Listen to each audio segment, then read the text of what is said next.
no mundo, na verdade, principalmente no nosso país.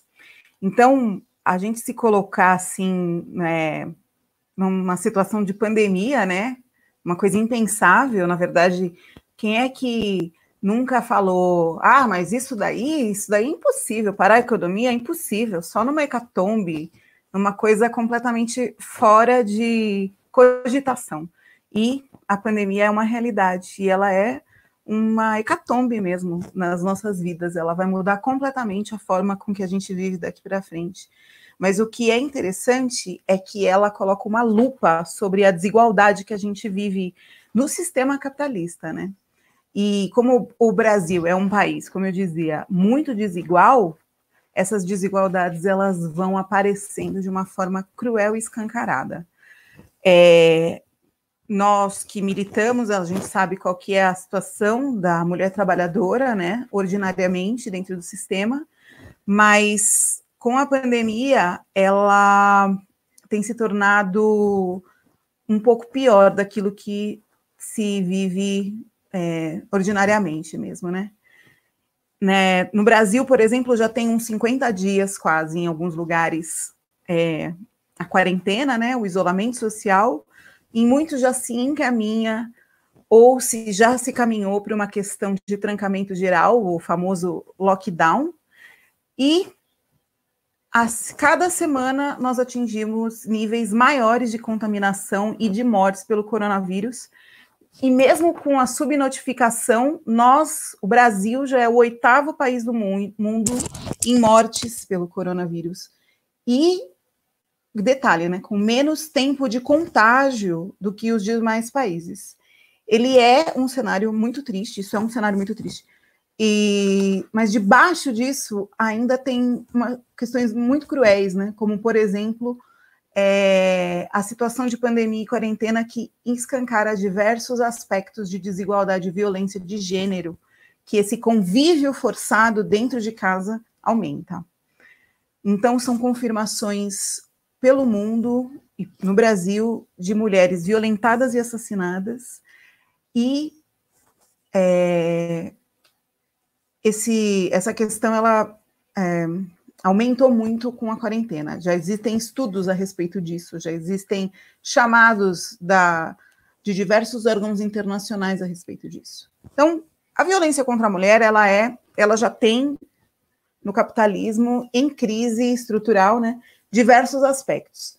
É a violência física, o estupro, o feminicídio, a violência psicológica, mas também é o desemprego, os salários baixos, a informalidade.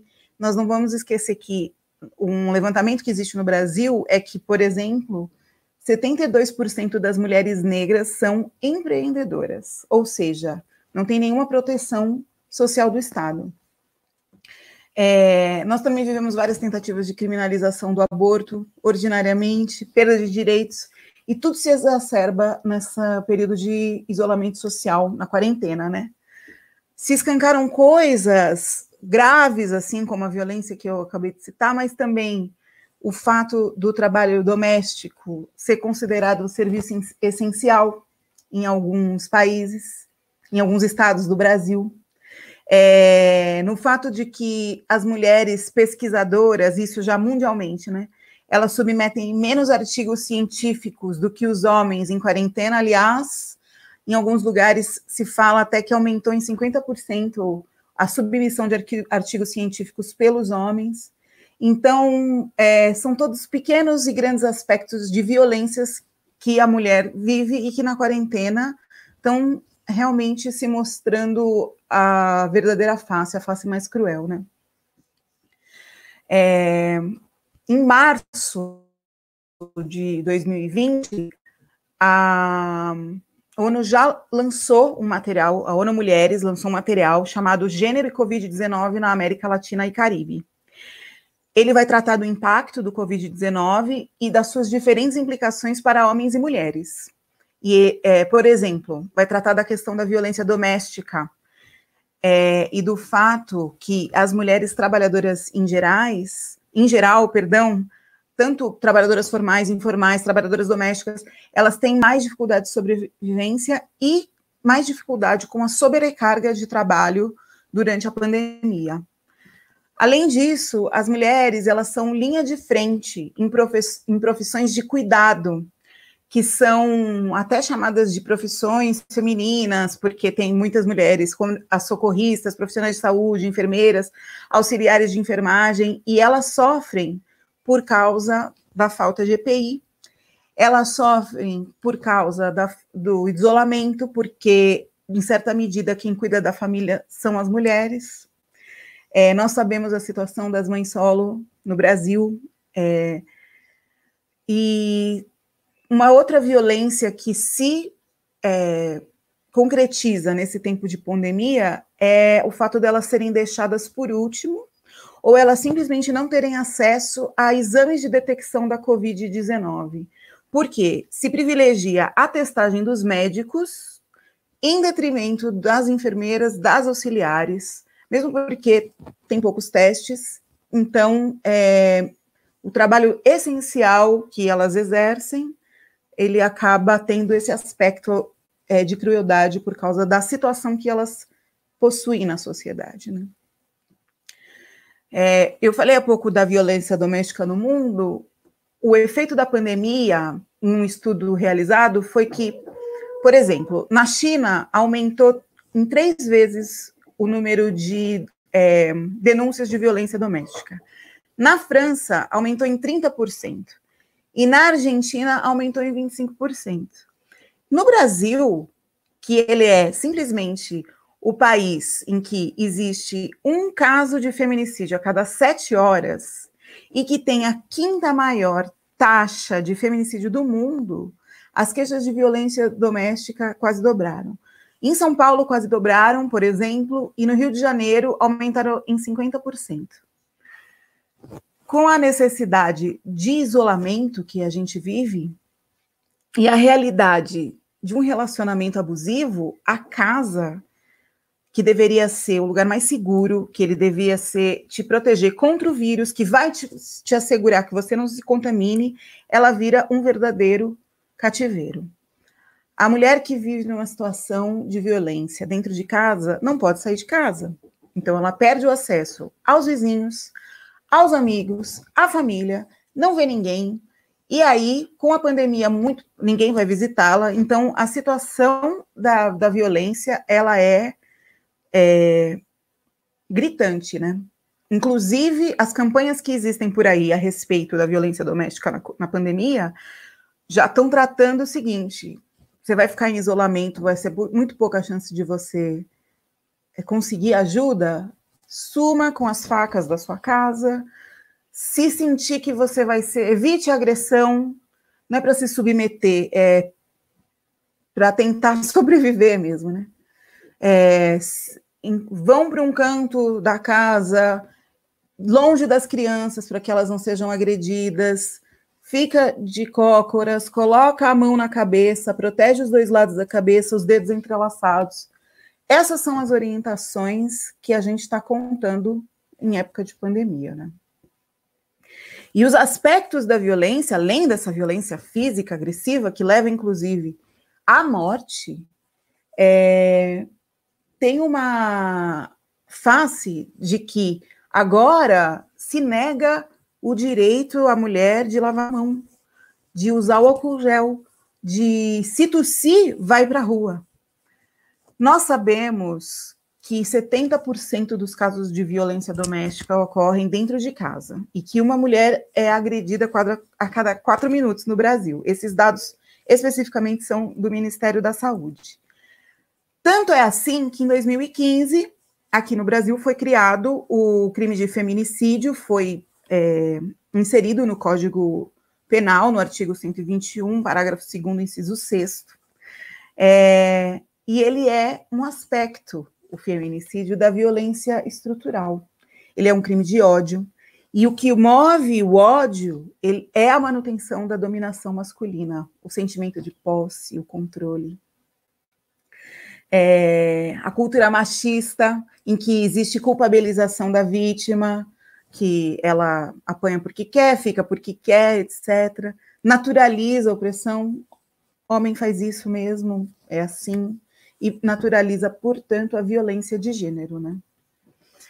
A Lei Maria da Penha, que é de 2016, ela não traz um rol de crimes, mas ela tem regras processuais importantes para a proteção de mulheres vítimas da violência e as medidas protetivas, né?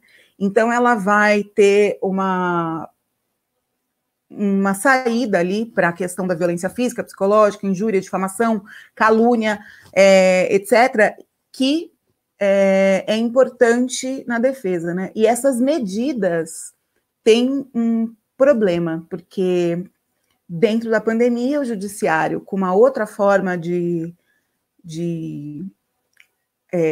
trabalhar, as delegacias também, que já eram poucas. Aqui, eu estou em São Paulo, numa região perto do ABC Paulista. Nós recebemos um material sobre violência doméstica, fomos apurar. Tem 7 municípios nessa região de São Paulo, e não existe uma delegacia da mulher para cada município. Então, o acesso é bem difícil, né? Então, a Lei Maria da Penha, ela acaba perdendo a sua força, que já não é muita, porque é necessária uma política de aplicação, de medida protetiva, de dinheiro, investimento, para poder fazer com que ela seja efetiva, e na época da pandemia isso tudo encolhe, a estrutura encolhe, né?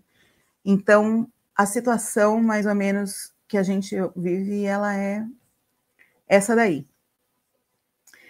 E, falando disso, né, no governo Bolsonaro, aliás, fora Bolsonaro e toda a sua equipe de governo, um governo que tem por padrão o desrespeito a mulheres, com ofensas anteriores à eleição da presidência, já que não perderam esse tom, comprometeu, assim, em muito o combate da violência contra a mulher, com a indicação da Damares Alves como ministra da Mulher, Família e Direitos Humanos, que defende um papel de submissão da esposa ao marido e justifica tudo que o Bolsonaro faz. O Ministério, em 2019, não fez repasses ao principal programa de combate à violência contra a mulher. E, para vocês terem uma ideia, entre 2015 e 2019, a redução de verbas da Secretaria da Mulher foi brutal. Foi de 119 milhões para 5,3 milhões. E o atendimento às mulheres em situação de violência é muito pior. Foi de 34,7 milhões para 194 mil reais. Então, nós estamos completamente à deriva com investimentos públicos para combate da violência contra a mulher. Então, já encaminhando aqui para o encerramento da minha fala, primeira coisa, né? Fora Bolsonaro, fora Damares, o que a gente precisa são de verbas públicas para os serviços públicos que atuam na proteção da vida das mulheres, com as medidas de proteção. Nesse momento crítico que a gente vive, é fundamental que o direito à medida protetiva seja concedido imediatamente à vítima de violência doméstica, e lutar por uma sociedade em que as mulheres não precisem defender a sua vida das pessoas que dizem amá-las, é fundamental. Então, era isso que eu queria dizer. Lohane, se você puder verificar aqui e chamar a Vitória, eu agradeço. Obrigada. Boa noite, pessoal. Houve um atraso no início da live que não apareceu a nossa apresentação, né? A parte que eu falei sobre vocês.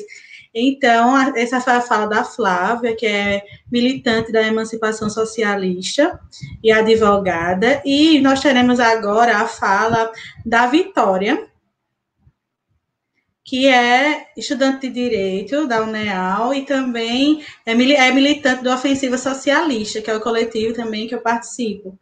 Então, agora vamos já falar da Vitória e aproveito também para falar com vocês que se inscrevam no nosso canal e também curtam esse vídeo para que ele possa ser mais impulsionado, né?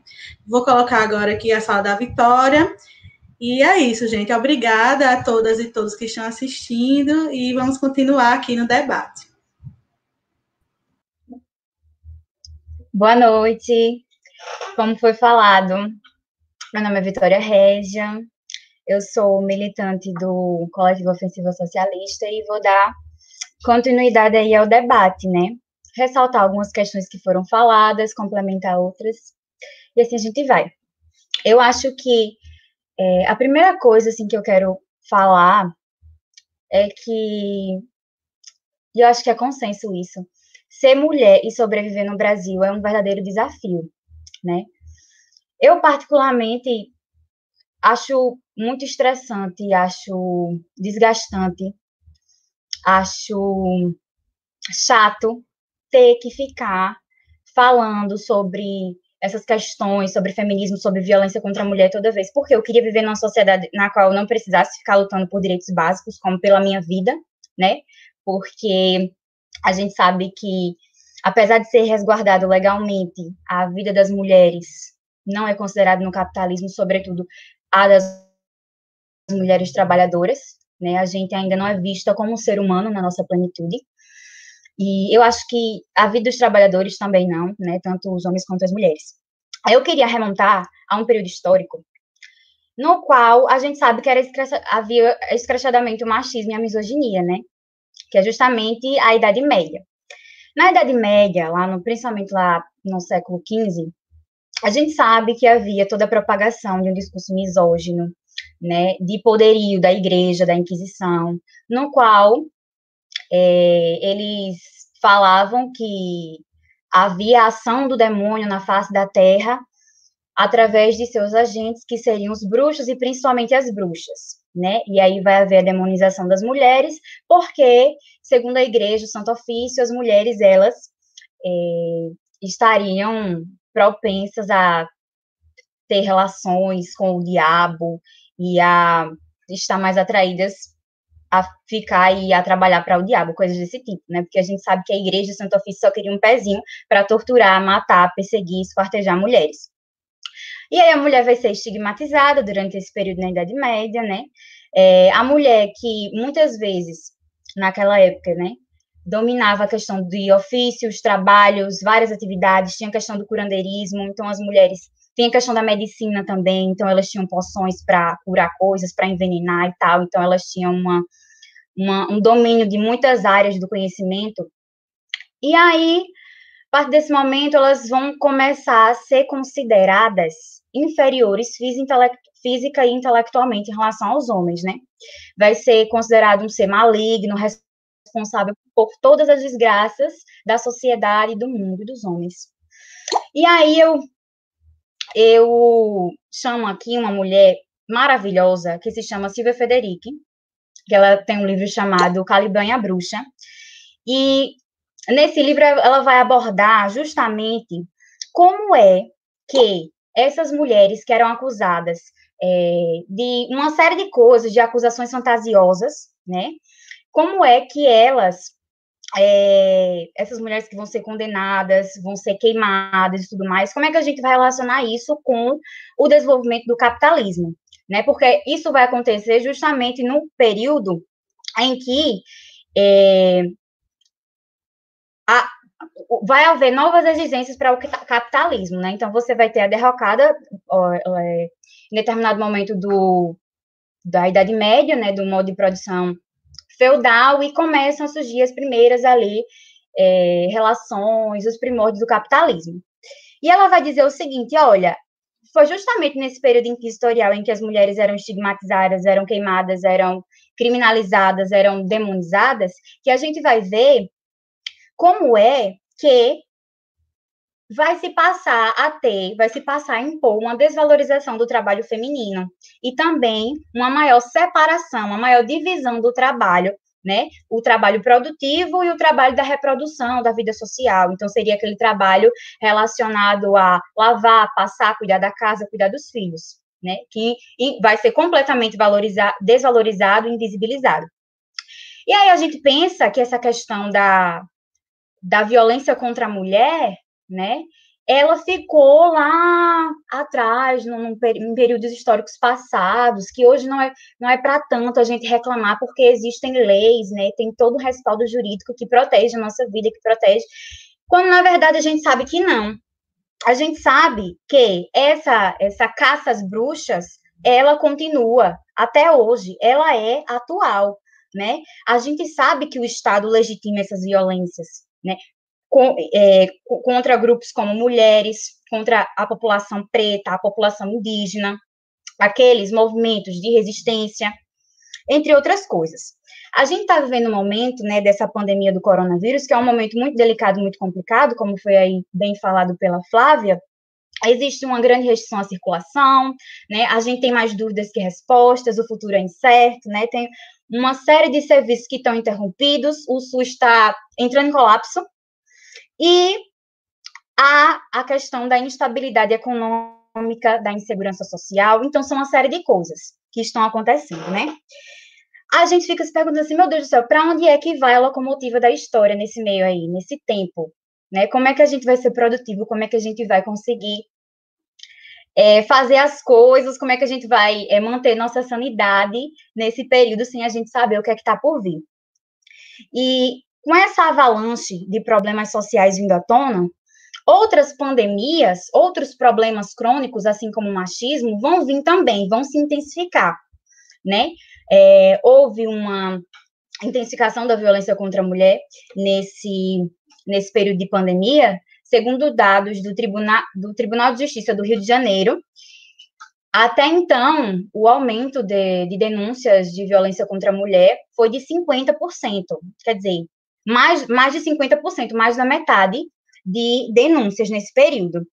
E esses outros problemas crônicos, como a questão do racismo, do machismo, né, da violência contra a mulher, etc., ele acaba sendo, muitas vezes, esquecido nesse período de pandemia, porque existem outras prioridades, né? Então, muitas vezes, recursos acabam sendo cortados ou realocados para tratar da questão da saúde.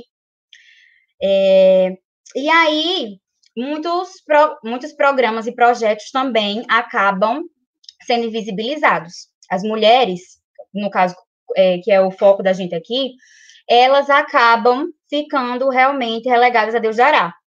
E aí, o que é que acontece? Dentro dessa questão das mulheres da classe trabalhadora, nós sabemos que existem os níveis de opressão, né? Nós sabemos que, de acordo com o grupo social que você faz parte dentro da cadeia de exploração capitalista, você vai sofrer uma opressão maior. E daí, o capitalismo vai conseguir extrair lucros maiores se aproveitando dessa opressão particular que você sofre, né? Então, o que é que eu quero dizer com isso?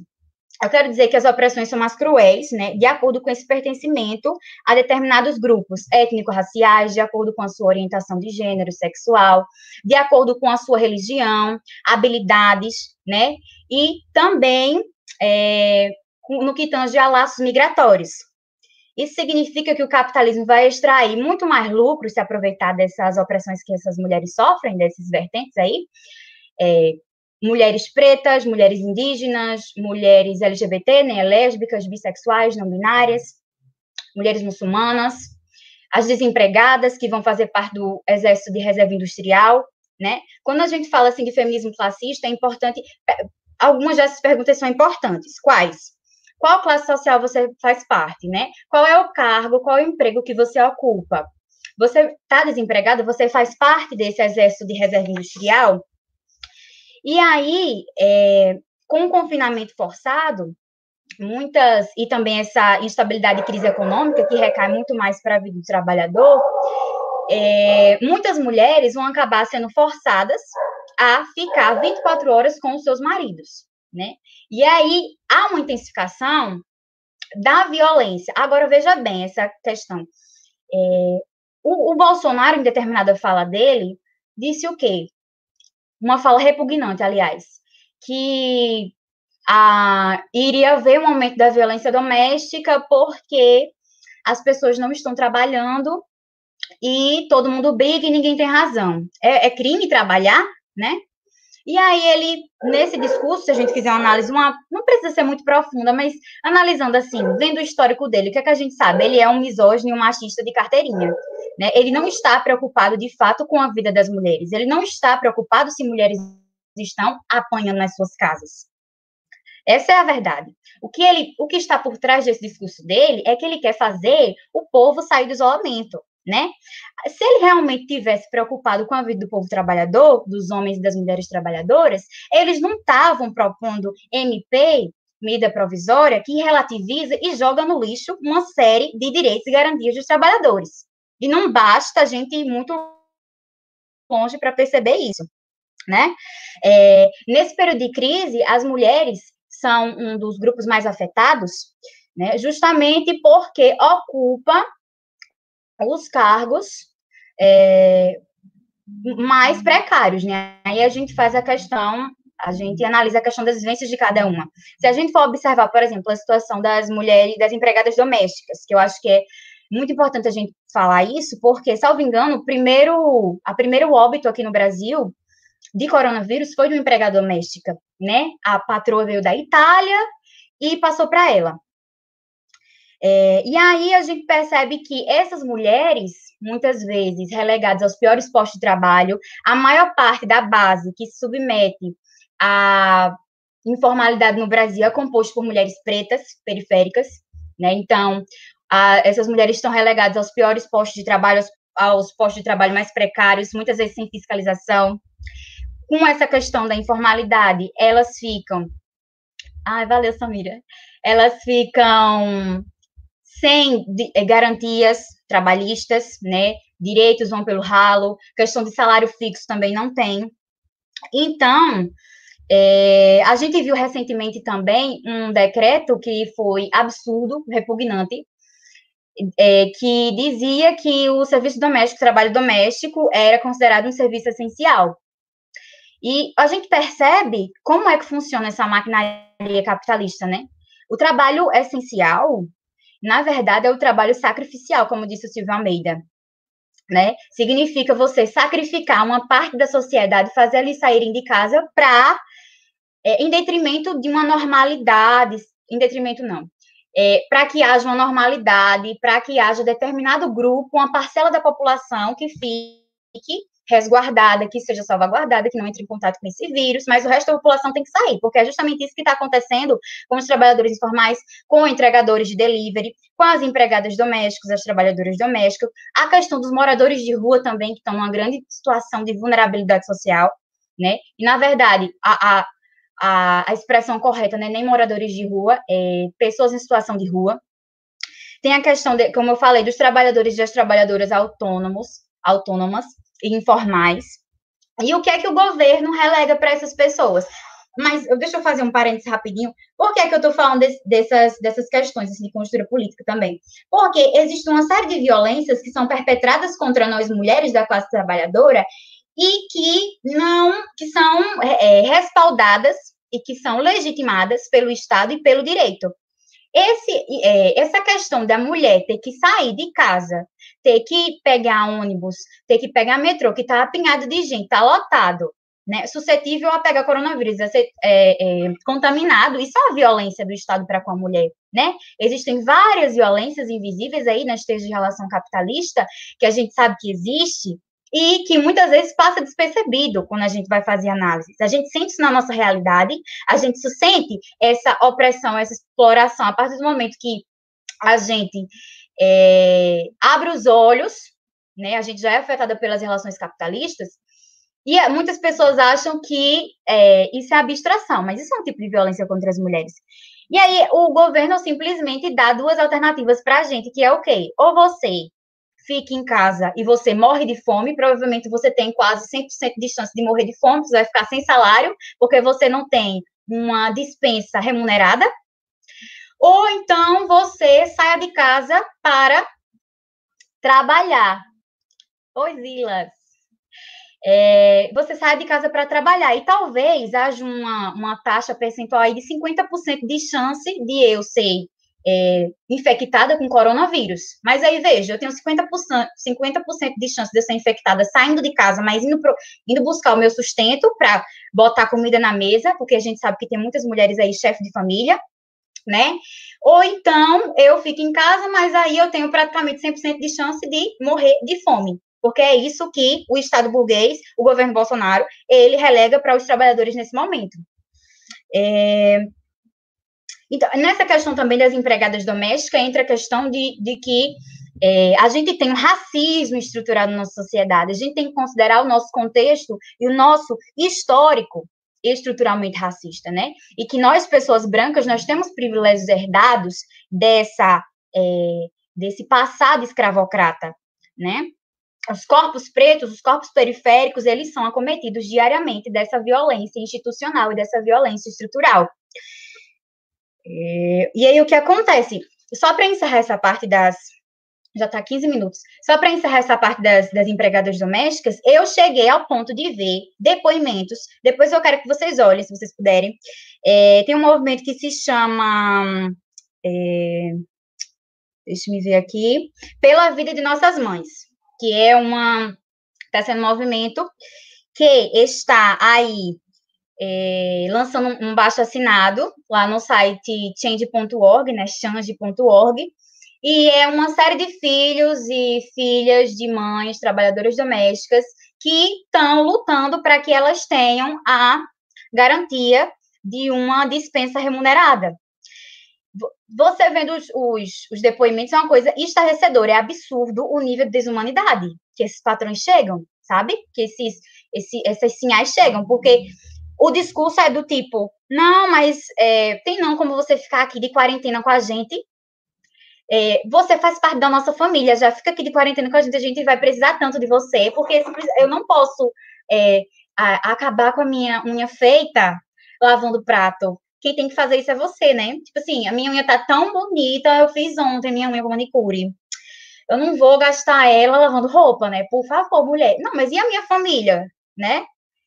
E a questão que você trabalhando, você ficando 24 horas na casa do seu patrão, você não vai ter descanso praticamente. Vamos para a realidade dos fatos, né? Não dá para ficar idealizando. Então,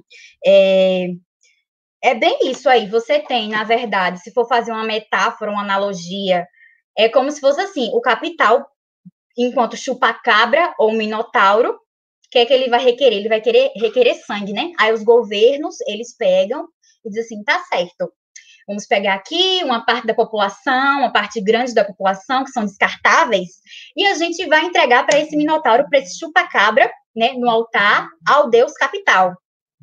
Então, é como se ele dissesse assim, tá bom, eu vou proteger. Você aqui, vem aqui. Vou proteger um capitalista. Aí eu pego aqui 1.000 pessoas e eu simplesmente mando para o abatedouro, porque eu não garanto o isolamento geral. Aliás, o que o presidente faz é um desserviço. Ficar falando um monte de merda, a gente sabe o cara totalmente anticientífico desse governo, a gente sabe que eles dão aula de pós-graduação e disseminação de fake news, isso não é novidade, aparentemente, para ninguém, assim. Aliás, para uma parcela da população, né, eles ainda, é como se Bolsonaro fosse o Messias ou o Salvador, eles colocam como um mito, né, que fosse salvar a classe trabalhadora, só que não vai. Mais uma vez, ele está mostrando aí, mais do que nunca, mostrando que ele trabalha para a burguesia, para banqueiro, para empresário, para latifundiário, e já está acabando, né? Tá certo. E aí, o que acontece? Só para fechar mesmo, tem um termo babadeiro que está sendo muito utilizado, que se chama necropolítica.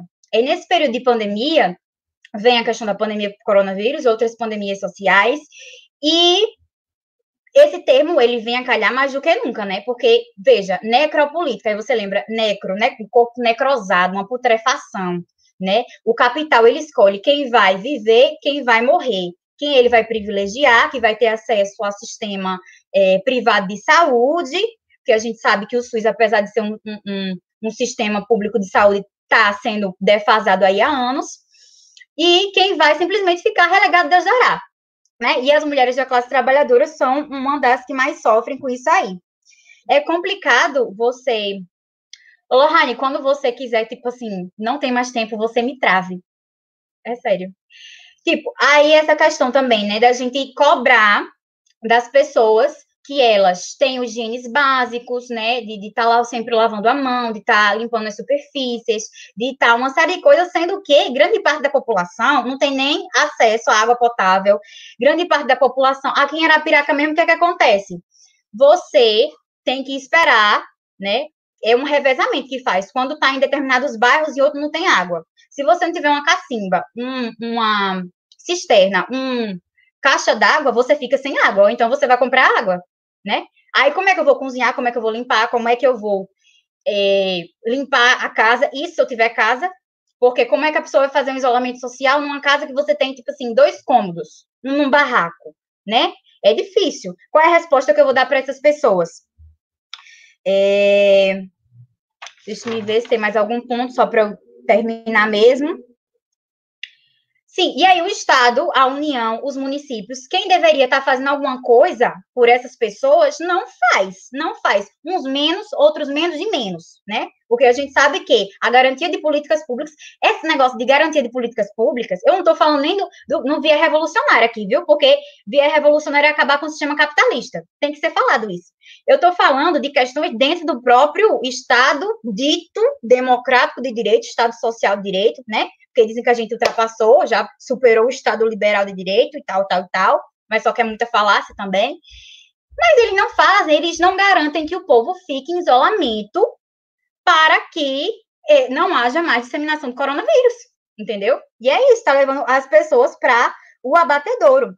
Aí o que é que o Bolsonaro fala quando é questionado sobre isso? Tanto quando é questionado, quando o repórter perguntou, né? E aí, a gente passou o número de mortos lá da China, que é um país que tem 7 vezes, uma população 7 vezes maior do que a do Brasil, entendeu? E aí ele chega e fala, e daí? Eu vou fazer o quê? Né? Não, você é só o chefe do Executivo Nacional, assim, é só isso que você é, mais nada. Você não tem nenhuma responsabilidade, não, né? Você consegue dormir com a sua consciência tranquila, você bota a sua cabeça no travesseiro e consegue dormir com a consciência tranquila, sabendo que tem um monte de gente morrendo, passando fome, morrendo por coronavírus, porque a gente chegou a 751 mortes em 24 horas. Quer dizer, a gente só não bateu ainda os Estados Unidos, mas tá quase. Parece que fica competindo, assim, sabe? Aí o presidente fazer o quê? Churrasco. Isso é um desaforo contra a classe trabalhadora, isso é um desaforo contra as mulheres da classe trabalhadora, né? Aí a Flávia falou mesmo essa questão também da interrupção de serviços públicos, né? Você tem vários órgãos, principalmente essa questão relacionada ao âmbito judicial, que estão paralisados, funcionando remotamente, e aí fica difícil.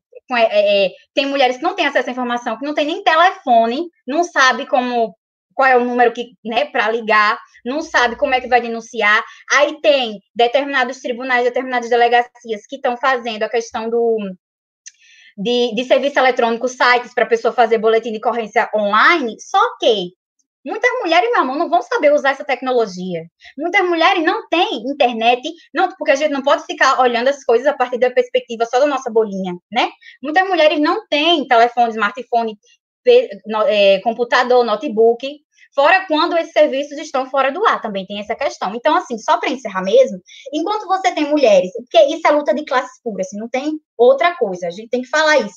Enquanto você tem mulheres que estão em situação de rua, estão passando fome, outras que estão sendo forçadas a sair de casa para garantir a comida na mesa, e fora a questão das profissionais de saúde, né? Porque você tem médicas, você tem enfermeiras, você tem auxiliares de enfermagem que estão nessa linha de frente também, em jornadas de trabalho exaustivas, desesperadoras, com aquela pressão, né? E, do outro lado, você tem mulheres que ficam dizendo, foda-se a vida, cara, papo gratiluz, gratidão, pandemia, Covid, cara, vamos pensar agora em produzir, nos reinventar com aquele discurso bonitinho, sabe?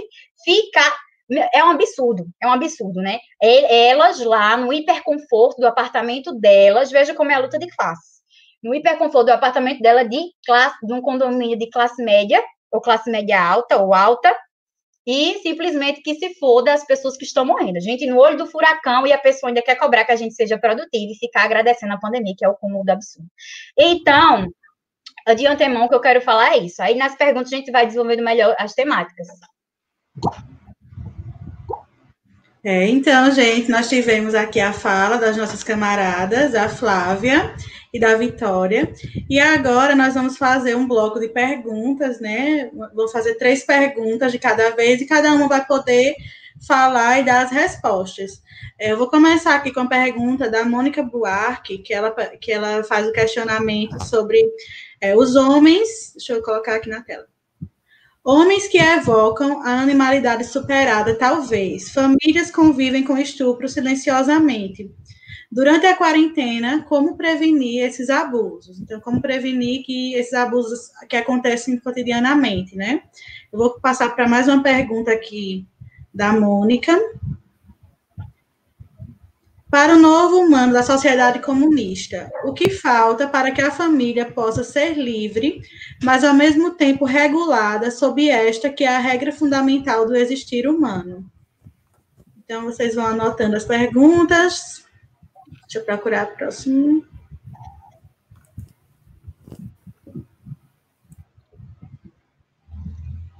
Tem mais uma pergunta aqui da Mônica Buarque. Deixa eu ver.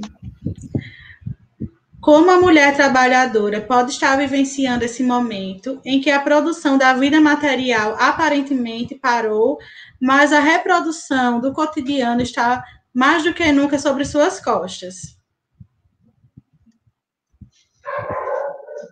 Tem a continuação dessa pergunta. Mantida por uma ideologia que orienta a subserviência na convivência familiar e, ainda por cima, reforçada pelo poder público. Então, por hora, eu vou fazer essas 3 perguntas e vocês vão respondendo, né? Aqui. Quem quer, alguma de vocês quer começar a responder?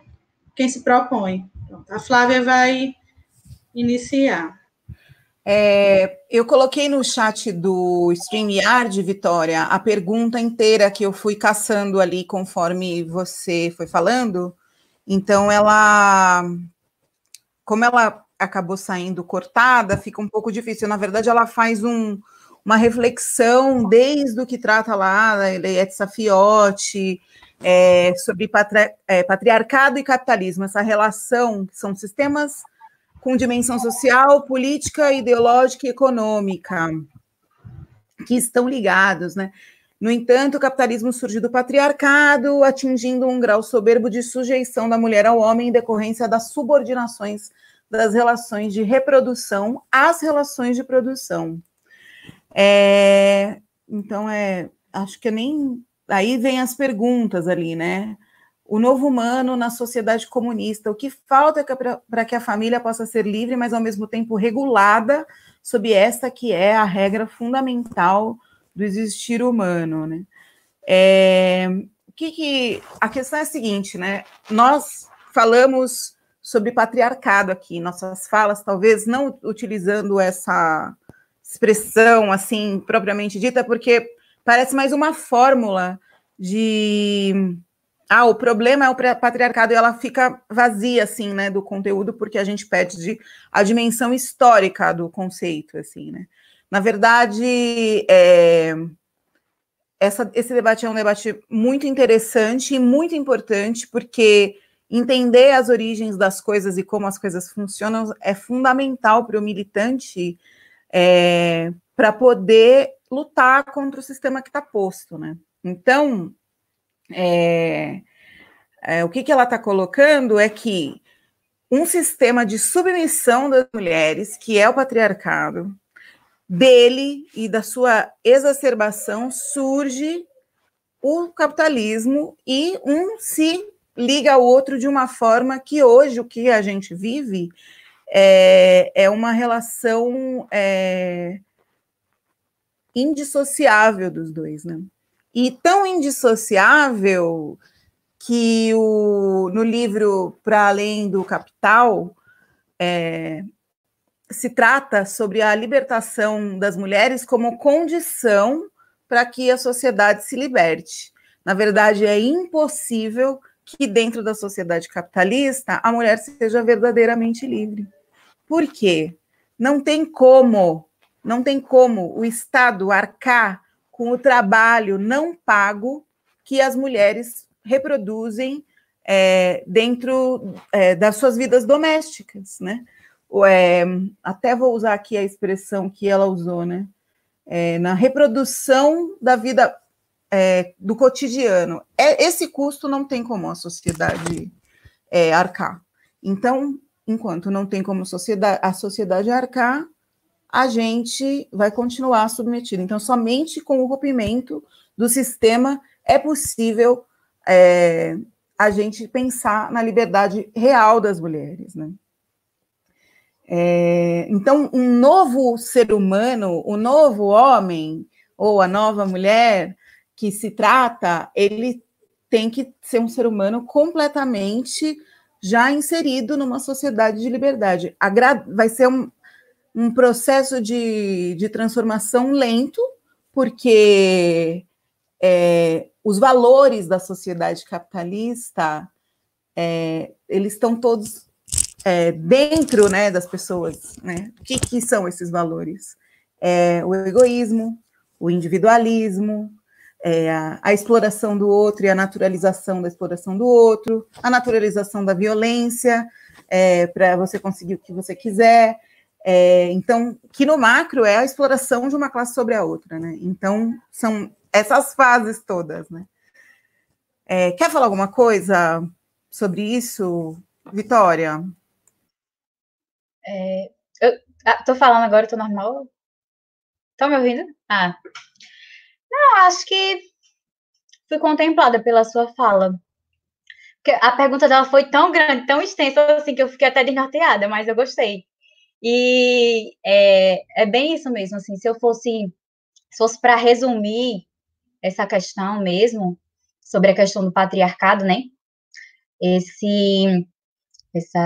O patriarcado, na verdade, é um imbricamento, né, dessas relações sociais, sociopolíticas, relações ideológicas. E quando a gente fala assim, só para fazer um adendo bem rápido, de que o patriarcado ele é resultado dessas relações sociais, político-ideológicas, a gente está falando o seguinte, cara, ele não é natural.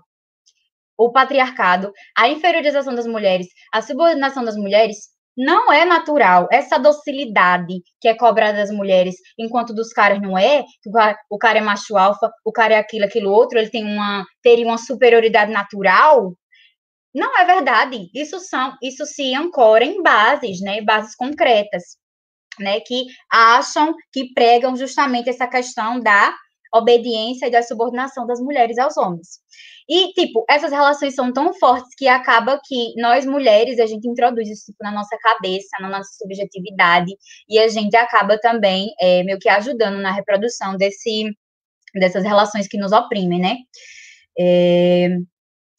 O capitalismo não criou o patriarcado, de fato, mas dele se beneficia, anda encangalhado com ele, né, lado a lado, para conseguir explorar as mulheres ainda mais.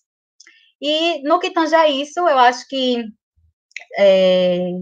eu fui contemplada pela fala da Flávia.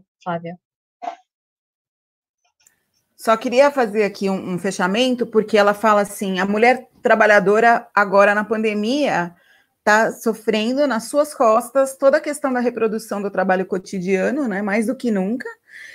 Você falou de uma coisa sobre a questão da trabalhadora doméstica que faz de conta que não tem família, que tem que viver para servir aquela outra família, para limpar aquela casa, para ser babysitter lá, babá daquelas pessoas, mas e tem todas as suas obrigações da sua casa, ou como as mulheres que estão na linha de frente do combate ao corona, que vão sofrer extremamente com o isolamento, e quem é que vai cuidar dos filhos daquelas mulheres que são mães solos, né? Então, e tem uma questão que ela trata também, que o governo hoje, representado, inclusive, pela ministra Damares, ele orienta a obediência da mulher ao homem. Então, isso precisa ser rompido. Até ouvi uma expressão aqui da necessidade de que a ministra seja jogada na lata do lixo da história, pelo que ela hoje representa para o combate da violência contra as mulheres e indígenas, porque ela está responsável por essa pasta, o controle de direitos humanos, etc., que a gente perdeu muito. É um momento de muito retrocesso com esse governo.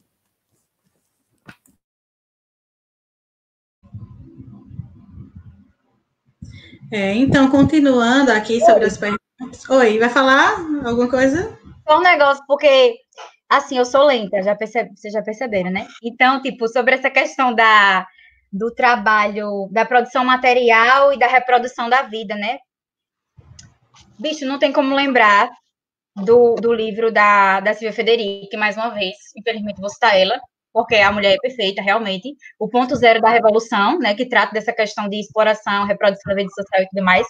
E eu vi uma entrevista dela que ela fala sobre a íntima relação da violência doméstica com o trabalho doméstico, né, que as mulheres realizam, as mulheres, no caso, donas de casa, né, como é que coisas são cobradas das mulheres. Então, se a criança está barulhenta, se a comida não está com tempero bom, não está boa, se a casa não está suficientemente limpa, são coisas que, numa sociedade de raízes machistas, né, patriarcais, acaba intensificando e sendo fermento para a questão da violência contra a mulher. Quer dizer, a violência, ela vai ser, como diz a Silvia Federici, um elemento funcional, né, dessa organização da reprodução social do trabalho. Então, o que é que acontece? O capitalismo meio que dá, vou falar assim de maneira didática, né, dá o salário para o trabalhador, e o trabalhador vai controlar a mulher, né, que é a dona de casa ali que não recebe nenhum salário em casa.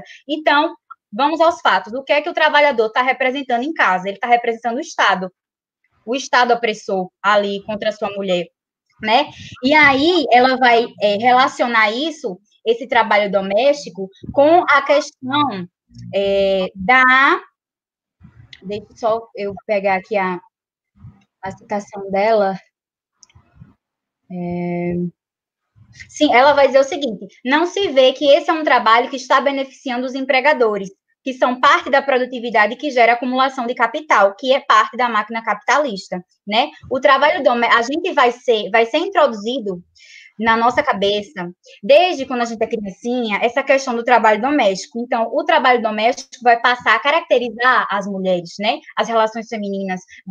Aí, quando a gente cresce cresce ouvindo que é necessário que as mulheres façam trabalho doméstico, que isso é uma atividade natural das mulheres, que os homens não estão propensos a fazer trabalho doméstico, que é um trabalho completamente invisibilizado, né?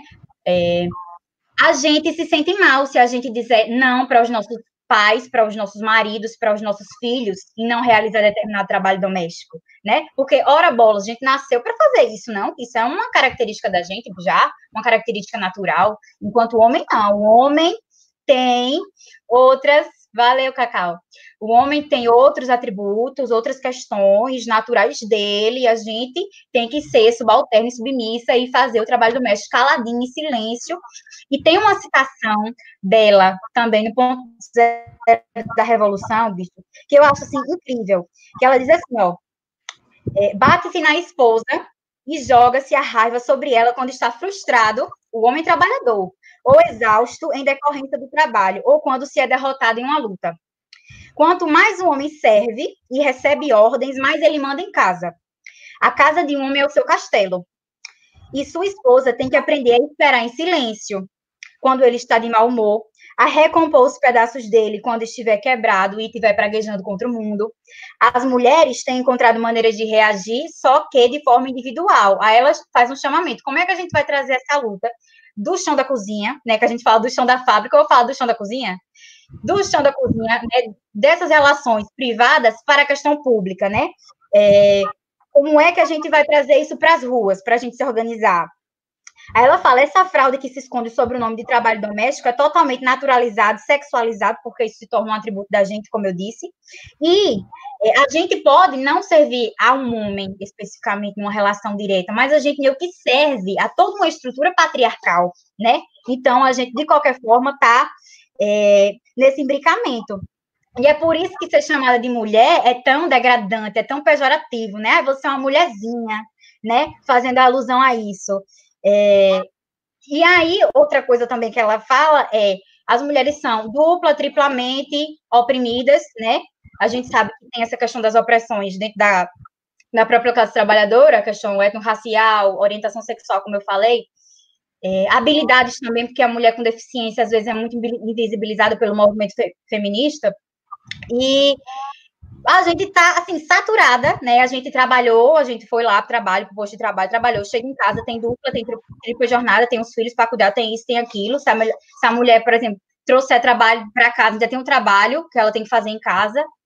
E os caras chegam pra gente e falam assim, vixe, mulher, por que tu tá assim, estressada, hein?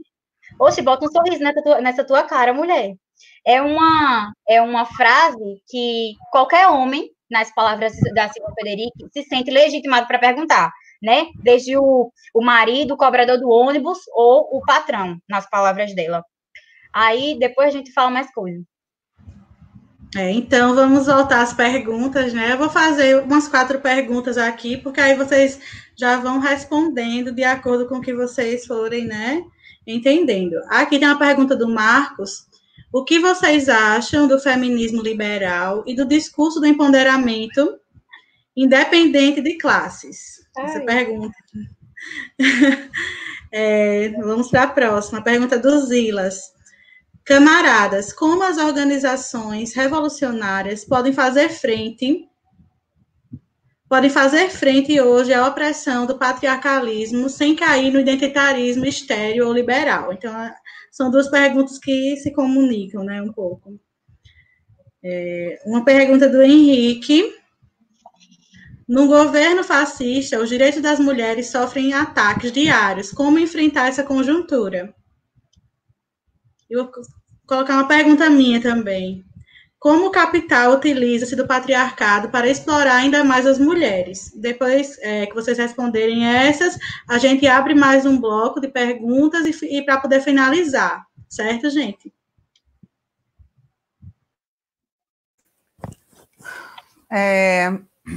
Eu vou começar só porque eu tive mais chance que a Vitória de ver as perguntas antes. A questão do feminismo liberal e do discurso do empoderamento. Na verdade, o capitalismo está aí para se apropriar de todas as pautas. Então, ele se apropriou das pautas do movimento negro e agora se apropria das pautas das mulheres, da LGBT, fala sobre Pink Money, etc. Tem um jeito muito fácil de saber se é uma cilada. Se alguém estiver tentando vender alguma coisa para você, desconfie. Não adianta você falar que você é empoderada porque você usa uma determinada marca de creme de cabelo ou determinada roupa ou etc. Assim, que no final das contas as coisas que realmente importam, elas são invisibilizadas em detrimento dessa coisa da lacração, né? Então, participar de uma organização revolucionária onde se reflita verdadeiramente sobre essas questões, porque é muito difícil você não estar organizado e conseguir refletir sobre essas questões, porque você é muito inundado com relação a isso, principalmente a classe trabalhadora, né? Onde a diversão, às vezes, durante a semana é ver TV, e a TV quer o quê? Vender coisas ali para você, né? Então fica muito preso nessa questão de debates extremamente superficiais.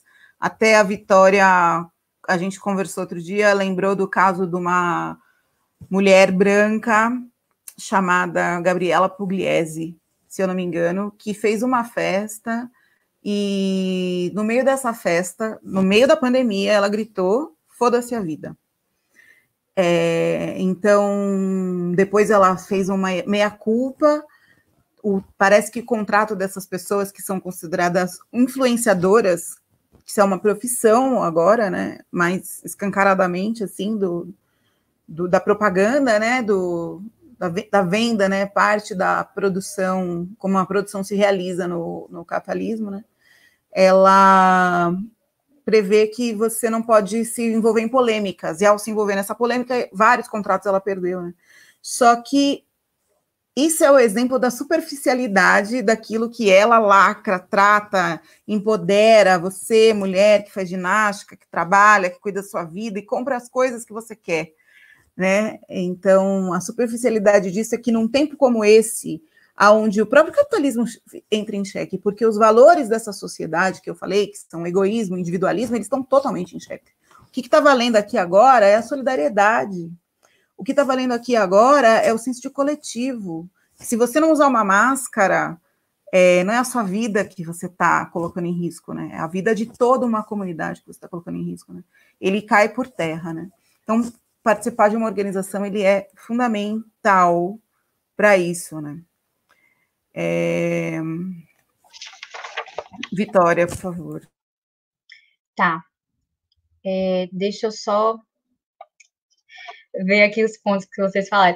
Vocês estão botando para lascar nas perguntas mesmo, né? Cada perguntinha, né, da porra. É o seguinte, primeira coisa, sobre essa questão do feminismo liberal. Feminismo liberal, meu Deus. O feminismo liberal, ele não vai representar o interesse das mulheres trabalhadoras. O feminismo liberal, chamado feminismo lenin, né, é o feminismo de quem? Da Hillary Clinton. É o feminismo que vai defender a questão da precarização das relações de trabalho das mulheres trabalhadoras, que a gente estava falando aqui. É o feminismo que vai defender o imperialismo, o neocolonialismo, né? Vai defender o nosso empobrecimento, vai defender a acumulação capitalista, vai defender o próprio capitalismo. Ou seja, a gente não dá para ter ilusão em relação a esse feminismo liberal. Não dá, né? Um feminismo que acha que a nossa emancipação vai se dar através de avanços legislativos, que não vai. A Nancy Fraser fala o quê? Meu filho, olha, a emancipação legal das mulheres dentro do capitalismo é simplesmente uma casca oca, é um negócio oco, assim. A gente não tem uma libertação de fato dentro desse sistema, né? Aí você vê, por exemplo, essa coisa das empresas, né, se apropriando do discurso da representatividade e tal, e a representatividade pela representatividade. Itaú, grandes, né, bancos, Itaú, Avon, e Riachuelo, olha só, o dono da Riachuelo, um reacinha, otário, sabe? E a gente vê todas essas marcas dizendo que se preocupam tanto com a condição da mulher, que a mulher precisa, né, ter a sua independência financeira. Qual é a independência financeira que a mulher vai ter dentro do sistema capitalista, né? Tipo assim, é claro que a mulher, uma das coisas que, inclusive, faz a mulher ser submetida, ficar no mesmo teto que o seu agressor, é essa questão da dependência financeira. Então, é importante também que a gente tenha os nossos salários e tudo mais, mesmo sendo explorado. Infelizmente, ainda estamos sob o capitalismo. Porém, a gente tem que ter essa noção de que banqueiro tá pouco se lixando para você, meu amor. Sabe o que eles fizeram? Eles perceberam que determinados temas sociais, né, determinados grupos oprimidos historicamente estavam começando a ter discussões sobre isso, estava começando a ficar uma coisa, olha só, que interessante, como é necessário, essas pessoas estão se preocupando com opressões, vamos nos apropriar disso, porque o capitalismo faz isso, que o capitalismo, ele é maquiavélico, ele é escroto, sabe? Ele é uma coisa horrível, repugnante, que eu não tenho nem palavras para dizer o quanto horripilante é o capitalismo, né? O quanto ele consegue, mesmo na crise estrutural do capital, ficar ali remoendo e se apropriando e se recriando para explorar a classe trabalhadora e explorar as mulheres. Então, o que é que a gente precisa dizer, né? A gente precisa se colocar a favor de um feminismo que perceba e que defenda que essa opressão milenar das mulheres, claramente eu faço questão de ressaltar isso com as suas vivências, com as suas respectivas opressões, tudo mais, ela vai estar relacionada, ela só vai ser superada com a emancipação da classe trabalhadora como um todo, né? Quando, de fato, a gente tem que ter no nosso horizonte o quê? Uma coisa, é a revolução política com alma social, que é o que Marx fala lá em Glosas Críticas, né? A gente não pode se contentar com esses discursos empoderadores, né? Esse discurso de libertação individual. A gente tem que lutar pela libertação coletiva. É a libertação da classe trabalhadora que vai fazer com que a gente também seja... Eu não vou dizer que numa sociedade comunista não vai existir machismo, não vou dizer isso, mas uma coisa que eu falo para você, que é um fato, a violência contra a mulher, as formas de exploração, as formas de opressão, elas não vão acabar nessa sociedade. A cada dia que passa, a cada tempo que passa, o que é que a gente vê? Denúncias de casos de violência contra a mulher aumentando. De um lado você tem isso, do outro lado você tem o quê? O governo simplesmente cortando, metendo a tesoura sem dó nos investimentos que vão para essas políticas públicas voltadas para combater a violência contra a mulher. Um exemplo, você quer um exemplo? Eu vou dar um exemplo para você. A Casa da Mulher Brasileira, que é considerado um dos programas de combate à mulher mais importantes que a gente tem. Detalhe, viu, que só tem essa Casa da Mulher Brasileira, salvo engano, em menos de 3% dos municípios brasileiros, que é um absurdo. Em questão de abrigo também, enfim, tem muitas lacunas na lei. A gente também a gente tem que saber que a gente não pode se iludir com o direito, né? A Flávia e eu, a gente é do direito aí, ela é atuante, eu ainda não, então eu sou o quê? Um brotinho, sou apenas um grão de areia na imensidão do oceano. Mas eu posso dizer algumas coisas assim, né? Eu não tenho absolutamente nenhuma crença nas instituições democráticas burguesas, não tenho crença no Estado burguês, olha só o nome, Estado burguês. Eu sou mulher da classe trabalhadora, eu defendo a classe trabalhadora. Eu vou estar defendendo um negócio que vai me prejudicar? Eu não vou, meu amor. Se eu tiver o mínimo de consciência de classe, Marx, a teoria marxista, que é completamente necessária para a gente entender, acho que para compreender as relações sociais é a melhor teoria que existe, teoria marxista, né? A gente não pode deixar de esquecer, essa aí já partindo também, misturando com a segunda pergunta, que foi a do Zilas. Não pode perder essa questão do que a classe é fundamental, né? A classe é fundamental. Se a gente não colocar essa questão da classe, da luta de classes, da defesa da classe trabalhadora, de que a classe trabalhadora precisa se emancipar para a gente conseguir ter a chance de ser também emancipada, a gente acaba se perdendo nesse tipo de feminismo liberal, esse negócio de esquerda pós-moderna, essas baixarias aí, entendeu? Que a gente não pode deixar levar por esse discurso. E outra coisa também, sobre a questão do Estado, eu estava lendo uma entrevista do Alisson Mascaro, que é um cara aí que traz a perspectiva mais marxista mesmo do direito, que entra nas teorias críticas do direito, e ele estava falando, ele fez uma metáfora ótima sobre a questão da relação entre o Estado e o capitalismo. Que ele disse bem assim, olha, o Estado, ele tem o quê? A função de garantir a acumulação, né, e a reprodução do capital. Ok. E aí, ele deu o seguinte exemplo. Ele disse, isso aqui é uma bicicleta. Vamos dizer que essa caneta é uma bicicleta. Aí tá aqui, toque, é uma bicicleta. Aí, o que acontece? Essa bicicleta é do capitalismo. Quem vai guiar esta bicicleta é o Estado. Aí o Estado sobe na bicicleta e vai pedalando na bicicleta. Pi. Se, por um acaso, o Estado deixar de pedalar esta bicicleta, o que é que vai acontecer? A bicicleta ela vai cair, né? Bem assim a relação Estado e capital, meu amor. É uma relação, o Estado precisa do capitalismo, o capitalismo precisa do Estado. E assim vai, né? Então, a gente precisa dizer o seguinte, a relação entre Estado e capital é uma relação, assim, de essência mesmo.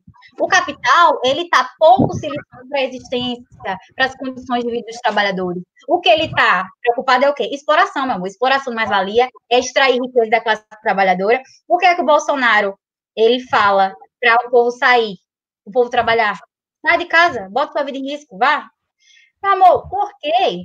Agora, vocês viram, teve vídeo aí, quando ele vai dar a mão a um povo do exército, um ministro, etc e tal, o povo não dá a mão não, né? Bota o cotovelo. Porque quem tem cu tem medo, né? Aí bota quem para ir para o olho do furacão? Os trabalhadores. Ele quer dizer o seguinte, olha, vou abrir o jogo aqui.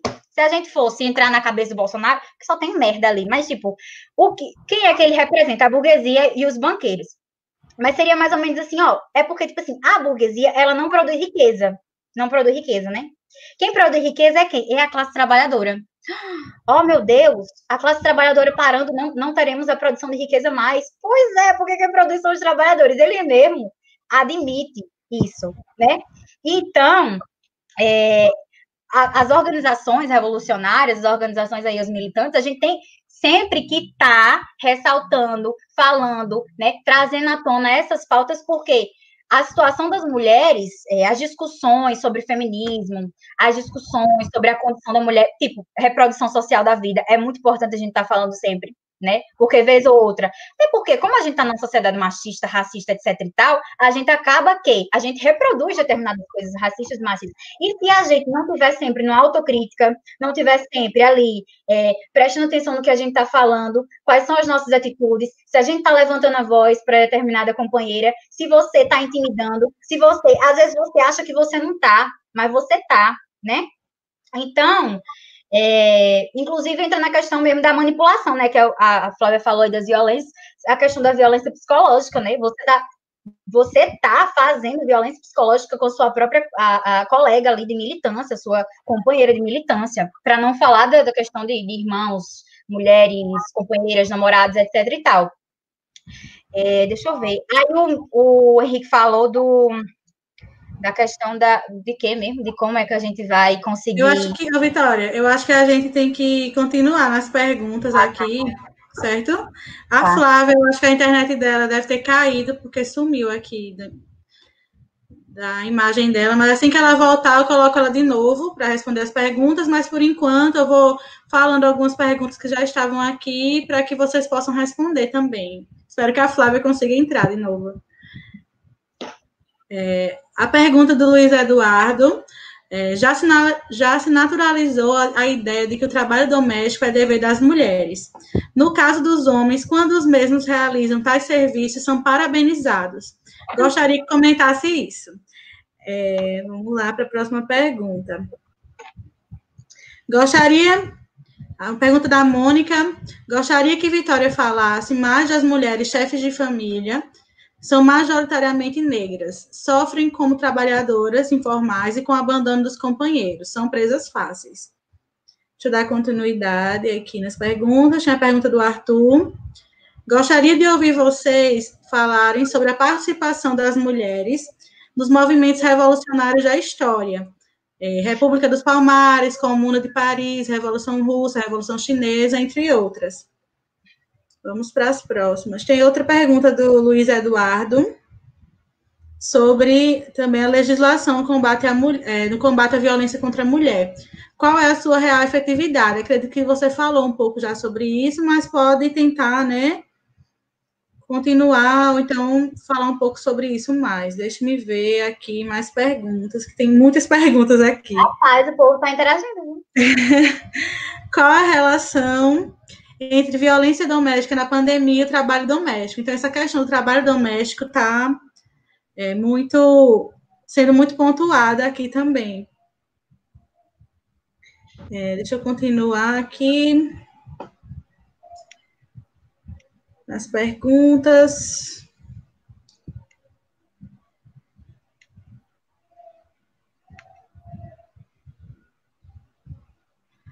O Eduardo também fez outra pergunta, que ficou claro, ele achou que ficou claro na sua fala, Vitória, a questão de que o Estado, ele é indefeso, ele existe para defender os interesses do capital, mas se pode ser utilizado o direito como uma tática em alguns casos, né, nesse caso da questão da violência contra a mulher.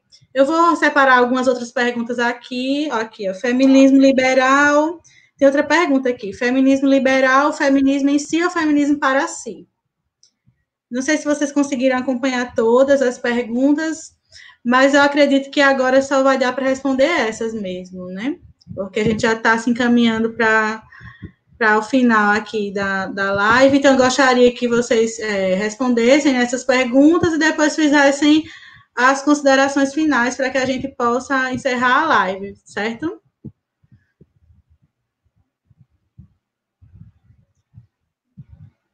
Certo. Eu falo primeiro, Flávia, ou tu fala? Posso falar? Obrigada. Olha só,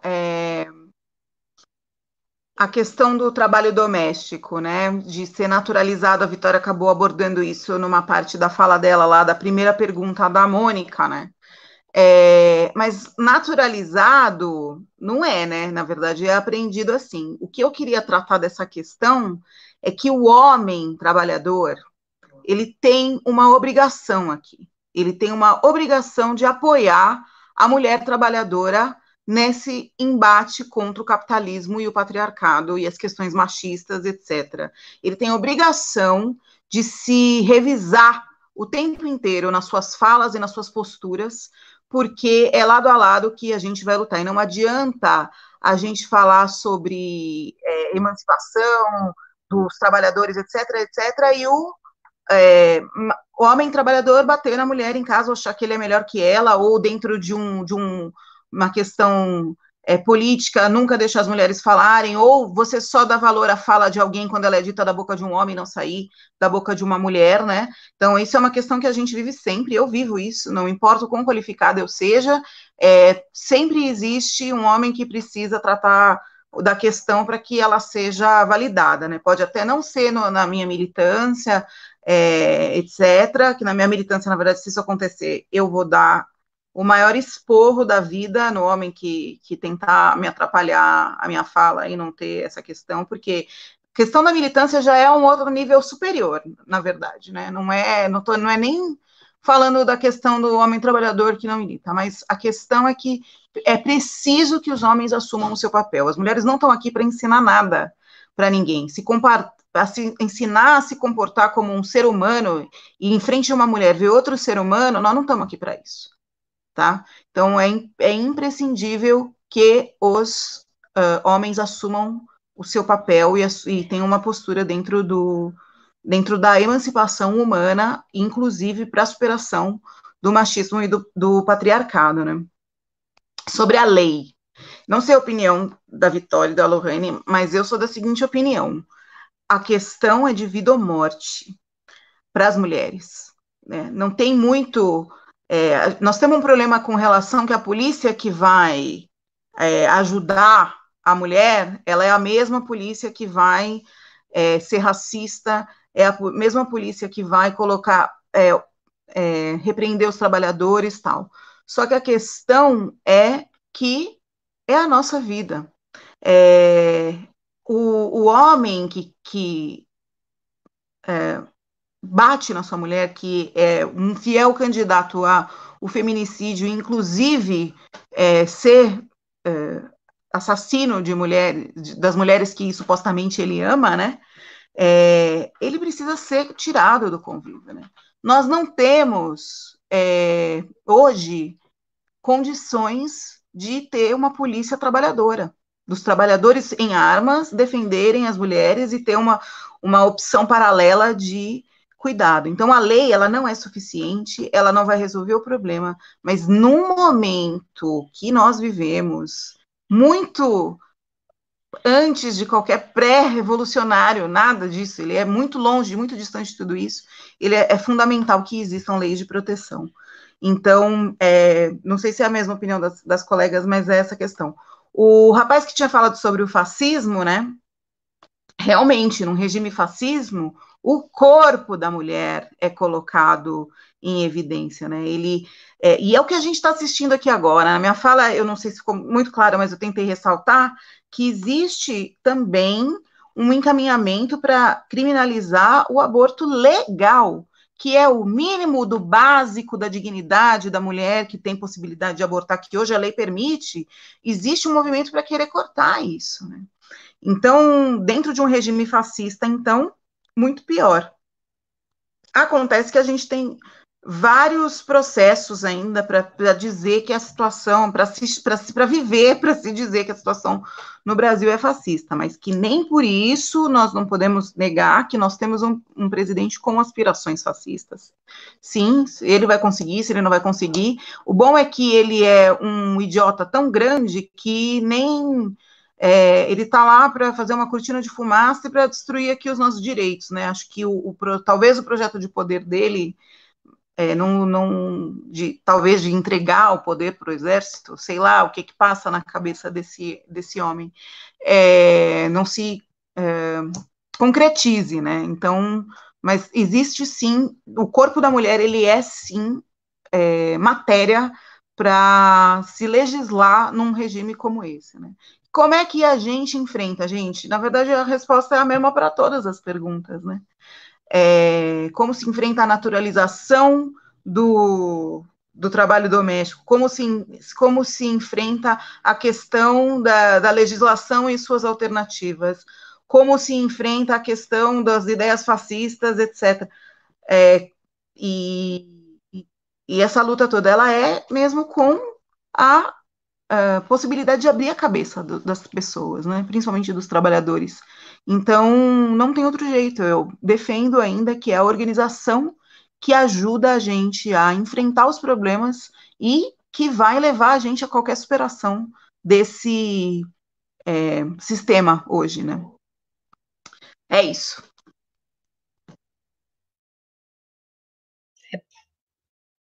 Já tô falando, já posso falar? Ah, tá. Certo. Massa, achei massa a fala da Flávia, né? Sobre essa questão da... A galera tá falando muito de trabalho doméstico, né? Pandemia e trabalho doméstico, como é que as mulheres... como é que essa questão do trabalho doméstico está sendo abordada aí na pandemia? Intensificação do trabalho doméstico, né? Encarcando nas costas das mulheres, como eu falei, já falei um pouco sobre isso, né? Sobre como isso é invisibilizado e como é que essa questão desse trabalho voltado para a reprodução da vida social, ele simplesmente não é valorizado, né? A gente sabe que para a gente fazer revolução, para a gente trabalhar, para a gente fazer praticamente tudo na nossa vida, a gente precisa ser o quê? Estar alimentado, né? E aí, essa questão de fazer alimentação, de limpar o ambiente onde a gente está para estudar, etc, etc, etc, quem está fazendo majoritariamente até hoje ainda, apesar de muitas discussões já há uns aninhos, ainda é encarcado, né, nas costas da mulher esse trabalho. Então, durante a pandemia, isso aí se intensifica. Aí a mulher a dona de casa, né, ela faz o dia todinho o trabalho doméstico. Aí agora tem essa questão de tipo, tem que limpar todas as superfícies, não sei o que, a pessoa que entra na sua casa, se não entrar, não sei o que, a pessoa passa o dia todo fazendo trabalho doméstico, se matando, para quando chega no final do dia, que o cara chega em casa e dizer, vixe Maria, tá cansada, mulher, mas tu ficasse em casa o dia todinho. Tipo assim, sabe? É absurdo isso. Tanto que tem até no livro Ponto Zero da Revolução, a Silvia Federici vai falar, né, sobre essa questão de reivindicação de salário para as donas de casa, né? Mas é obviamente que essa questão de igualdade salarial e outras coisinhas, a gente não pode se contentar apenas com isso, né? A gente tem que lutar mesmo para que haja o fim desse sistema, porque só assim a gente vai atingir uma plena justiça social. Aí outra pessoa falou sobre a questão das mulheres negras chefes de família, que essa é uma realidade, né, latente aqui do Brasil mesmo. Aí ela falou, né, sobre as mulheres negras serem chefe de família e também ser abandonada pelos seus companheiros, alguma coisa desse tipo, assim. E é interessante, né, porque tem a mulher negra está, tipo, na base da exploração capitalista, né, tipo, em relação, por exemplo, ao salário.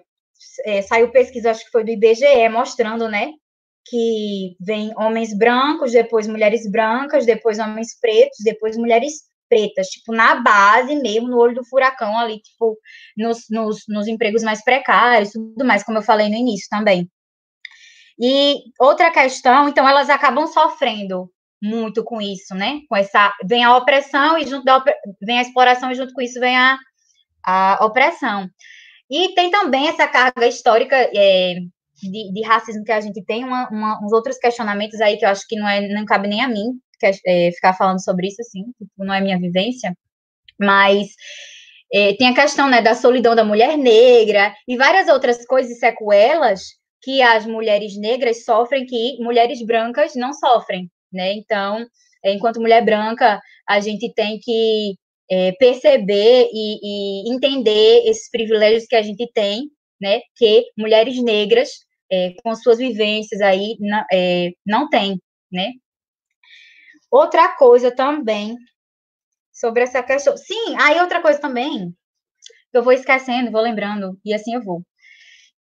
O capitalismo, ele, como eu falei, ele é desgracento, né? Então, tipo assim, envolve também essa questão do feminismo liberal e feminismo pós-moderno e tal, e representatividade, empoderamento.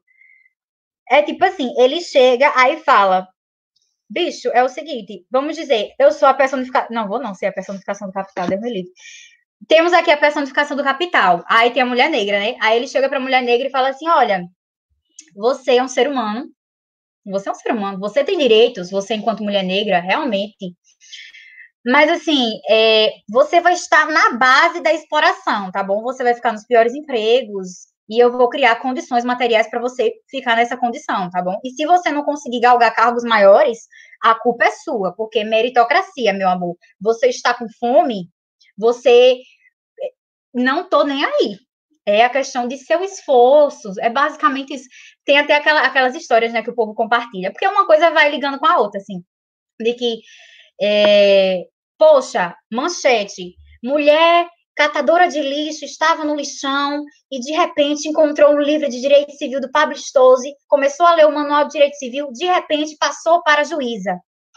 E eu fico assim, meu Deus do céu, é muita, como é que eu posso dizer? Não que, tipo, eu não fique feliz porque ela tenha conseguido superar essas adversidades e essa questão da condição que ela viveu e tudo mais, porque tipo, vai ser uma exceção à regra, realmente, a situação, mas as pessoas compartilham sem noção nenhuma, bicho.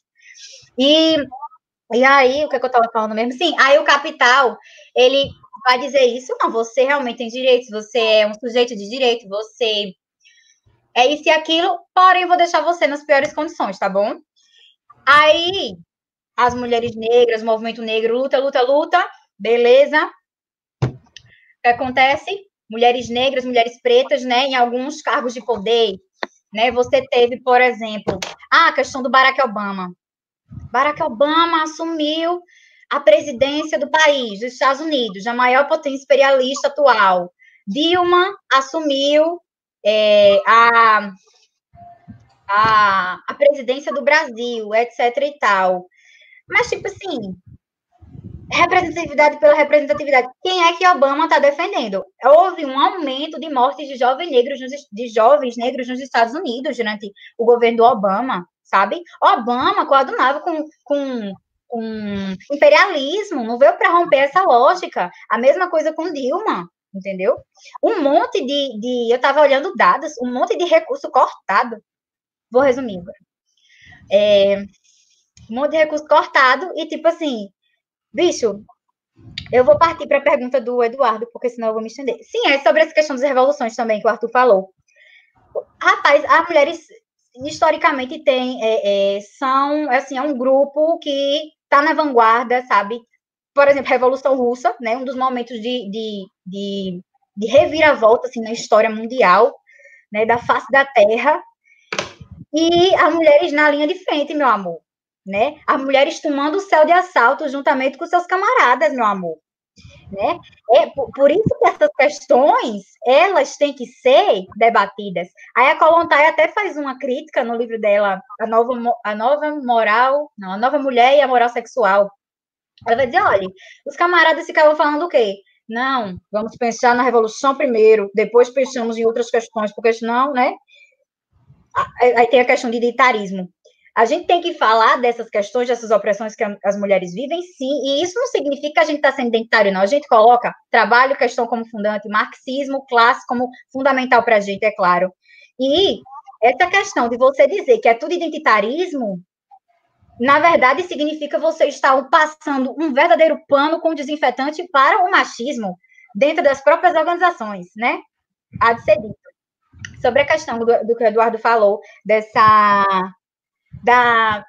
alguém, acho que foi o Luiz que perguntou da efetividade. Meu Deus. Tipo assim, eu vou falar logo do Eduardo, do Eduardo Delorizano, que ele falou, que ele perguntou, tipo assim, que se não dá para usar taticamente o direito. Não, com certeza dá para a gente utilizar, e até deve utilizar o direito taticamente. Infelizmente, a gente está no capitalismo, estamos nessa merda, estamos. Queria acordar amanhã em outro sistema? Queria. Né? Fechar os olhos, abrir os olhos, estar no comunismo? Queria. Mas não estou ainda. Espero que um dia a gente construa essa luta para chegar no comunismo, sim. Então, nós temos que aprender a lidar com estas relações jurídicas, né? Em momentos oportunos, eu pego até uma fala do Silvio Almeida, no livro dele, O que é Racismo Estrutural, ele fala o seguinte, ó, eu não tenho absolutamente, ele tá tratando de Luiz Gama, salvo engano. Aí ele fala assim, o Luiz Gama e a gente, né, a gente não deve ter nenhum tipo de ilusão em relação ao direito, mas devemos utilizar ele, praticamente, em momentos oportunos contra o próprio sistema capitalista, quando a gente puder, claro, quando a gente tiver espaço, etc e tal. Utilizar lacunas, utilizar o que for para tentar, né, trazer algum tipo de avanço para a classe trabalhadora, para as mulheres, né, para a população periférica, para a população preta, indígena, etc, etc, etc. Mas assim, sem pensar que o direito vai ser o reino da salvação, entendeu? Aí a questão da efetividade também, que eu acho que é a última coisa. Eu não sei, porque teve muitas perguntas e eu sou atroada. Tipo, realmente é uma questão de vida ou morte, né? É interessante que haja essa questão legislativa, né? Aí você tem como, por exemplo, 3 expoentes assim de legislação que ampara a violência contra a mulher. Lei Maria da Penha, a questão do feminicídio, né? Eu vou citar só 3, assim. E a questão da lei da importunação sexual. Ok, realmente, né? A Lei Maria da Penha vem com todo aquele aparato para coibir a violência contra a mulher. E nesse sentido, assim, a violência doméstica familiar, né, com as medidas protetivas e tal. Tem a questão do feminicídio, que vai aumentar, majorar a pena para o caso de morte relacionada à discriminação de gênero. E tem a questão da lei da importunação sexual, né, de não ser permitido, ser proibido a realização de atos de cunho sexual contra contra as mulheres sem o seu consentimento. Só que, tipo, realmente é um caso de vida ou morte, as mulheres precisam denunciar, né? A gente precisa ver a utilização das medidas protetivas e tal, e tal, e tal. Só que, assim, o sistema penal, ele tem muitos problemas, né? Eu acho... Eu não vou mentir, não. Eu acho... Como é que eu posso falar, meu Deus? Eu tenho muita afinidade, eu acho muito massa a questão do abolicionismo penal, né? Confesso que ainda não tenho tanto aprofundamento teórico sobre isso, estou começando com isso agora, mas eu acho que algumas questões precisam ser pensadas. Tipo assim, para encerrar mesmo, a gente acha que o sistema penal, na sinceridade, o sistema penal, ele realmente está surtindo efeito? Ele discute as questões de gênero? Ele está interessado em mudar essas relações, essas bases, né? As pessoas que saem das penitenciárias, elas saem ressocializadas, né? Não, é completamente ineficiente nesse sentido. Além do mais, as próprias mulheres, elas são mulheres pretas, majoritariamente, né? São alvo desse sistema. Inclusive, em 2010 e 2014, houve um aumento de mais de 500%, né? No próprio governo da Dilma, de mulheres encarceradas, enquanto na mesma época foi 200% em relação aos homens. Então, veja, a gente sabe da eficiência do Estado para punir grupos minoritários. Então, as próprias mulheres, a população periférica, a população negra, entre outras minorias. Só que a gente tem que pensar assim, para além das leis, ok, as leis estão sendo utilizadas nesse momento, tem uma série de problemas estruturais na realidade ali, na concretude da lei, na efetividade, mas assim, para além disso, dessas leis, né, como é que a gente vai fazer para coibir essas ações, coibir a violência contra a mulher, de forma que a gente não crie outras leis para afetar as próprias minorias, né? Porque acaba que quem acaba sendo preso nesses casos, né, arbitrariamente, muitas vezes, são os homens pretos e periféricos, não querendo de forma alguma aqui advogar para violência doméstica a favor disso, jamais, pelo amor de Deus. E o meu recado final é o seguinte, bicho, a gente não pode esperar nada dos partidos políticos tradicionais e a gente também não pode esperar absolutamente nada da questão da esquerda institucional, né? Por quê? Simplesmente porque eles perderam a capacidade de pensar, projetar outros mundos possíveis. Esse mundo capitalista, né? A gente só tem duas opções. Ou a gente vai entrar no colapso mundial, porque não tem mundo que aguenta a destruição capitalista que está sendo perpetrada, tanto em relação a seres humanos quanto em relação à natureza. Ou a gente entra em colapso, ou a gente pensa em outra alternativa de mundo, né? É isso. Não tem como a gente ter outra posição, né? Além do que, essa esquerda institucional, ela, além de ser completamente maleável, de ficar falando, fazendo negociata no gabinete, nesse gabinete, se vende para Deus e o diabo, e fica endeusando certos líderes políticos, né? Bota no altar, cultua e fica cego endeusando, em vez de estar lutando por outras pautas mais emergentes e urgentes. Então, não me fala, fechei. Então, gente, nós gostaríamos, né, de agradecer a presença de todas e de todos que estão nos acompanhando até agora aqui, né, na live. Vamos fazer um agradecimento final das nossas debatedoras que estão aqui, da Flávia e da Vitória. E é isso, né? A gente tem que encerrar a live, porque já tem mais de 1h30 de live, né? Então a gente precisa encerrar, mas espero que vocês também participem das próximas lives, né? E também apoiem o canal da Emancipação Socialista, assim como o nosso canal da Ofensiva Socialista, que a gente está produzindo esses debates todos os sábados. E é importante que todo mundo participe dessa força para a gente, né? Então, eu passo a palavra para que vocês possam fazer os agradecimentos finais e a gente encerrar a live. Obrigada, foi muito legal. Obrigada ao pessoal que assistiu a live. As perguntas foram muito pertinentes, puderam dar até uma abertura maior para aquilo que a gente falou no começo, e foi muito legal mesmo. 1h30 passou super rápido. Obrigada, prazer conhecê-las e estar com vocês, Lohane, Vitória. Foi muito legal mesmo. Valeu. Sim, eu também. Eu agradeço muito por estar aqui neste momento com vocês, né, companheiras aí, a gente tá na mesma trincheira, no mesmo lado da trincheira e da luta, né, seguimos odiando o capitalismo, odiando o capital, odiando os capitalistas, odiando o Estado burguês, né, até a morte aí, com outra perspectiva de mundo realmente revolucionária, e não que se finge revolucionário, como tem muitas organizações e muitos partidos aí. Então, é isso. E eu evoco todo mundo para a questão de se organizar, né? Se organizar em organizações. É um pleonasmo necessário. E dizer realmente que a emancipação das mulheres, que a libertação das mulheres não vai vir através dessas vias institucionais, tá bom? A Flávia falou um dado muito interessante, a ONU contraditória, né? Tipo, de dizer que houve um aumento da violência contra a mulher e que os países deveriam voltar sua atenção para as mulheres e tudo mais. Só que a ONU, como diz a Silvia Federico, vou citar mais uma vez, ela né, quem é que faz parte do sistema ONU? Banco Mundial, FMI, Organização Mundial do Comércio, sobretudo o Conselho de Segurança. Esses organismos internacionais são responsáveis, meu amor, pela destruição, pela opressão, em vários momentos contra as mulheres, né, na história aí mundial.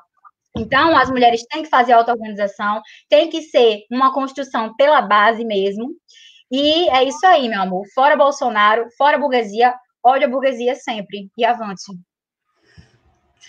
Então, gente, para finalizar aqui a live, né, eu vou ler uma nota de repúdio da Iracy, que ela pediu para ser lida aqui, sobre essa questão aqui do ministro do STF, que utilizou a Rosa Luxemburgo em vão, né, citou esse nome em vão para defender o autoritarismo da democracia burguesa, né, contra as mulheres e contra a classe trabalhadora. Então, só para deixar, né, inscrita aqui, para deixar posto esse nosso repúdio, né, a utilizar o nome de uma mulher revolucionária, como se ela defendesse algo que esses canalhas defendem, né? Então, é isso.